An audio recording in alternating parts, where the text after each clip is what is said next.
Minggu lalu kita sudah mendengarkan penjelasan tentang dasar-dasar Alkitab tentang kesatuan atau kesatuan hipostatik Kristus. Ayat-ayat yang menjelaskan bahwa Tuhan Yesus Kristus adalah 100% Allah dan juga 100% manusia. Dan saya percaya setelah kita mendengarkan penjelasan minggu yang lalu, di dalam hati kita ada keyakinan yang teguh bahwa memang Tuhan Yesus adalah 100% Allah dan 100% manusia. Namun saat ini kita akan coba memahami bagaimana kedua natur ini, natur ilahi dan insani ini kita bisa pahami dalam karakter, dalam pribadi Tuhan Yesus. Mungkin ada yang bertanya, kalau Yesus memang adalah 100% Allah, kenapa dia bisa mati di atas kayu salib? Bukankah Allah atau Tuhan tidak bisa mati? Kalau dia memang adalah manusia, kenapa dia bisa melakukan banyak sekali mukjizat? Membangkitkan orang mati, bahkan mengampuni dosa manusia. Bukankah itu adalah hal yang dikerjakan oleh Tuhan? Kalau Yesus adalah 100% manusia. Nah, ini yang akan kita bahas pada sore hari ini. Bagaimana kita coba memahami tentang karakteristik kesatuan hipostatik Kristus. Nah, sebagai penyegaran kita coba lihat dulu definisi dari hipostatik. Nah, hipostatik berasal dari bahasa Yunani yaitu hipostasis yang berarti substansi. Substansi atau esensi, sifat atau natur. Nah, dalam konteks ini kita akan melihat tentang pribadinya Yesus. Bagaimana naturnya sebagai Allah dan naturnya sebagai manusia itu bisa kita pahami dalam satu pribadi. Bagaimana kedua natur ini di dalam diri Yesus bisa kita pahami. Nah, dalam istilah teologi ya, kesatuan hipostatik ini adalah istilah khusus yang kita temukan dalam teologi Kristen yang digunakan dalam ajaran Kristologi untuk menjelaskan bahwa Yesus Kristus adalah satu pribadi, satu orang yang memiliki dua natur sekaligus. Natur ilahi dan juga natur insani. Nah, di abad kelima, di pertengahan abad kelima, muncul satu isu pengajaran sesat yang kita kenal dengan sebutan Nestorianisme atau Nestorianism yang dianut atau dipelopori oleh seorang bernama Nestorius. Apa dia katakan tentang pemahamannya tentang natur Yesus sebagai Allah dan sebagai manusia? Dia katakan bahwa Yesus Kristus tidak hanya memiliki dua natur atau dua sifat, tetapi juga memiliki dua pribadi. Artinya ada dua Yesus. Satu Yesus yang adalah Allah, satu lagi adalah Yesus yang adalah manusia. Ini pemahaman dari Nestorius. Nanti kita akan bedah apakah benar seperti yang dikatakan oleh Nestorianisme ini. Kemudian juga ada ajaran sesat yang lain yang disebut Eutychianisme atau Eutychianism yang dipelopori oleh seorang bernama Eutychus di pertengahan abad kelima juga. Nah, dalam pemahaman mereka dia katakan bahwa Yesus Kristus itu dianggap memiliki satu natur. Dia memiliki satu natur yang berasal dari dua natur. Namun natur manusia Kristus telah ditelan karena lebih dominan natur ilahinya. Secara logika tentulah natur ilahi lebih dominan. Jadi natur kemanusiaannya itu ditelan dan dilebur menjadi natur keilahian. Dengan kata lain, pada awalnya dia punya dua natur, 100% Allah dan 100% manusia. Tapi karena natur ilahinya mendominasi sehingga natur kemanusiaannya itu dilebur, ditelan. Jadilah dia seperti seorang manusia super. Nah, oleh karena ajaran sesat yang muncul di pertengahan abad kelima ini, maka bapak-bapak gereja pada waktu itu mengadakan suatu rapat atau konsili. Nah, konsili ini disebut dengan Konsili Kalsedon, diadakan di Asia Kecil, sekarang itu negara Turki. Diadakan untuk meracik sebuah rumusan, penjelasan tentang bagaimana sebenarnya dalam kitab suci diajarkan tentang kedua natur ini dalam diri Yesus. Lalu setelah mereka mengadakan rapat, Mereka membuat satu kesimpulan demikian. Kristus memiliki dua natur tanpa percampuran, tanpa perubahan, tanpa pemisahan dan perpecahan. Perbedaan antara kedua natur itu tidak dihilangkan oleh penyatuan tersebut. Jadi kedua natur ini bersatu, tapi tidak terlebur.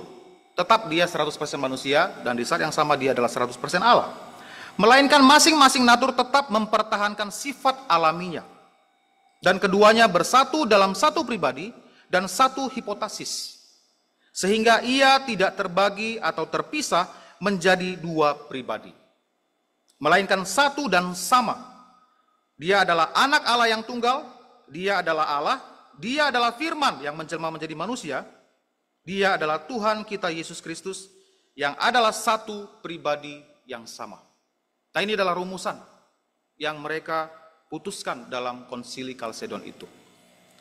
Nah, sore hari ini kita coba melihat apa yang dimaksud dengan keputusan ini, penjelasan tentang natur Yesus ini di dalam dua natur yang dia miliki. Pertama, dikatakan di sini bahwa natur Yesus Kristus itu tidak bercampur, tanpa percampuran. Kedua natur Kristus, yakni natur ilahi dan insani Kristus, tidak melebur menjadi satu natur atau membentuk natur yang baru. Jadi bukan seperti istilah sekarang hibrida, ya, gabungan antara dua elemen, bukan. Dia tidak melebur, masing-masing independen, tidak mempengaruhi satu sama lain. Dan kedua natur ini tidak bergabung, tidak melebur membentuk natur yang baru. Nah, ini kita bisa lihat dengan jelas dalam kitab suci. Bagaimana dalam masa pelayanan Tuhan Yesus selama 3,5 tahun, dia memanifestasikan atau menunjukkan kuasanya sebagai Allah. Bagaimana dia melakukan mukjizat, dia membangkitkan orang mati, dia juga mengampuni dosa. Dan di saat yang sama kita juga melihat sifatnya sebagai manusia, naturnya sebagai manusia. Tuhan Yesus bisa merasakan haus, dia bisa merasakan lapar, dia juga bisa mengalami kematian di kayu salib. Karena dia adalah 100% manusia. Jadi pertama-tama kita pahami bahwa kedua natur ini tidak bercampur, tidak melebur menjadi satu natur yang baru. Yang kedua natur Kristus ini tanpa perubahan. Masing-masing natur Kristus, yakni natur ilahi dan insani, tidak saling mempengaruhi antara satu dengan yang lain dalam kesatuan hipostatik. Nah, maksudnya begini, kedua natur ini tidak saling mempengaruhi satu sama lain. Bukan berarti dia 100% Allah, maka dia menjadi manusia super, kehilangan sifat manusianya. Dia masih tetap harus berjalan dalam mengabarkan Injil. Dia tidak menghilang begitu saja. Dia juga masih merasakan lapar, bukan karena natur keilahian yang dia miliki, dia bisa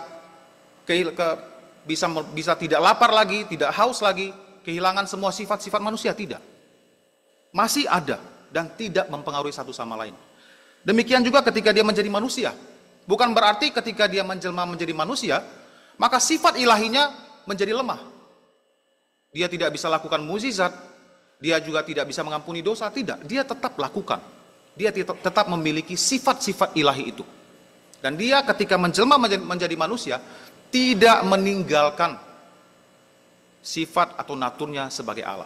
Dia tetap adalah Allah, Allah yang maha kuasa, Allah yang maha mulia, maha tahu. Meskipun berada di dalam tubuh seorang manusia, dia menjelma menjadi daging, menjadi manusia. Jadi ini yang kita pahami tanpa perubahan. Kemudian dikatakan juga tanpa pemisahan. Kedua natur Kristus, yakni natur ilahi dan insani, tidak terpisah di dalam kepribadiannya. Di waktu yang sama, dia adalah sepenuhnya Allah, dan sepenuhnya juga adalah manusia. Nah, jadi Tuhan Yesus itu dalam dua natur ini, kedua natur itu tetap ada di dalam dirinya. Bukan berarti ketika dia memanifestasikan natur ilahinya, menunjukkan kuasanya sebagai Allah, lalu natur manusianya hilang. Bukan seperti itu. Ataupun sebaliknya ketika dia merasa haus atau dia merasa lapar, dia pada saat itu bukanlah Allah. Bukan. Bukan demikian maksudnya. Dia tetap ada di dalam satu kepribadian di waktu yang sama. Yesus yang mereka lihat sekitar 2000 tahun yang lalu, dengan mata mereka sendiri, berjalan di atas bumi, adalah sama, adalah Allah yang Maha Kuasa. Jadi tidak dipisahkan. Ya, naturnya itu tetap dalam satu kesatuan dan tanpa pemisahan. Dan terakhir, nah ini yang seperti yang dikatakan ajaran sesat tadi, tanpa pembagian. Kedua natur Kristus, yakni natur ilahi dan insani, terdapat dalam satu tubuh atau satu pribadi dalam satu kesatuan hipostatik. Nah, jadi Tuhan Yesus tetap ada di dalam satu pribadi. Bukan ada dua Yesus yang memiliki dua natur, tapi satu Yesus yang memiliki dua natur di dalam satu pribadi yang sama. Nah, inilah ayat yang menjadi renungan kita pada sore hari ini. Kita akan melihat dari satu ayat ini bagaimana dijelaskan bahwa Yesus yang adalah 100% Allah, di saat yang sama dia juga adalah 100% manusia. 1 Timotius 2 ayat yang ke-5 dikatakan di sini, karena Allah itu Esa pula dia yang menjadi pengantara antara Allah dan manusia, yaitu manusia Kristus Yesus. Allah itu Esa artinya tunggal, satu. Lalu kemudian dikatakan demikian pula Esa pula dia yang menjadi pengantara antara Allah dan manusia. Siapa yang Esa yang satu lagi? Dia yang menjadi pengantara antara Allah dengan manusia. Dan siapa dia? Dikatakan di sini manusia Kristus Yesus. Alkitab dengan sengaja menyebutkan bahwa Yesus adalah manusia Kristus Yesus. Dia adalah manusia sama seperti kita, merasakan segala sesuatu yang kita rasakan saat ini. Hanya bedanya dengan kita adalah dia tidak berbuat dosa. Dia merasa lelah, haus, lapar, bahkan bisa mati di kayu salib. Dia adalah manusia. Dikatakan di sini, yaitu manusia. Dan di saat yang sama dia bukan hanya manusia biasa. Dia adalah manusia Kristus Yesus. Kristus artinya yang diurapi. Mesias, Juru Selamat, Tuhan Allah. Jadi dalam ayat yang singkat ini sangat jelas disebutkan bahwa pengantara antara manusia dengan Allah ini tidak lain tidak bukan adalah manusia 100%. Dan dia juga adalah Allah 100% karena dia adalah Kristus Yesus yang diurapi. Yesus artinya juru selamat. Jadi kita melihat dengan jelas bahwa sesungguhnya Yesus hanya ada satu pribadi, dan di dalam kepribadian Yesus ini ada dua natur, yaitu Allah 100% dan manusia 100%. Dia sepenuh-penuhnya adalah Allah dan sepenuh-penuhnya dia juga adalah manusia. Nah, apa yang ingin kita dapatkan dari kebenaran yang kita bahas pada sore hari ini? Nah, pertama-tama kita memiliki Tuhan yang juga sama seperti kita merasakan segala kelemahan kita. Ini yang dikatakan penulis Ibrani, bahwasanya dia merasakan segala kelemahan kita. Dia sama seperti kita, hanya dia tidak berbuat dosa. Dan oleh karena itu dia juga bisa merasakan apa yang kita rasakan, Bapak Ibu. Dia tahu sekali apa yang kita alami, yang kita rasakan, yang kita gumulkan setiap harinya. Dia tahu. Karena dia telah menjelma menjadi manusia. Dan dia bukan hanya manusia biasa. Dia di saat yang sama adalah Allah 100%. Artinya apa? Ketika dia merasakan kelemahan kita, pergumulan kita sehari-hari, dia juga di saat yang sama adalah Allah yang mampu memberikan kita pertolongan. Dia juga mengetahui apa yang kita rasakan, dan dia sanggup memberikan kita pertolongan sesuai dengan apa yang kita butuhkan. Jadi Allah yang telah menjelma menjadi manusia ini, sungguh-sungguh mengenali kita dengan begitu baik. Dan oleh sebab itu, ini satu penghiburan yang besar bagi kita sebagai umat Tuhan. Bahwasanya Tuhan itu tidak hanya Allah yang maha tinggi, maha mulia, yang begitu besar sekali, tapi dia juga turut merasakan kelemahan saya. Sungguh-sungguh merasakan. karena dia telah menjelma menjadi manusia. Jadi ketika kita beribadah kepada Tuhan Yesus, berdoa kepadanya, baiklah pemahaman ini juga kita renungkan dengan seksama, sehingga membantu kita untuk bisa lebih dekat dengan Tuhan, dan lebih lagi menyerahkan segala pergumulan kita kepada Tuhan. Karena sesungguhnya dia adalah manusia dan Allah yang turut mengerti, mengenal, merasakan apa yang kita rasakan.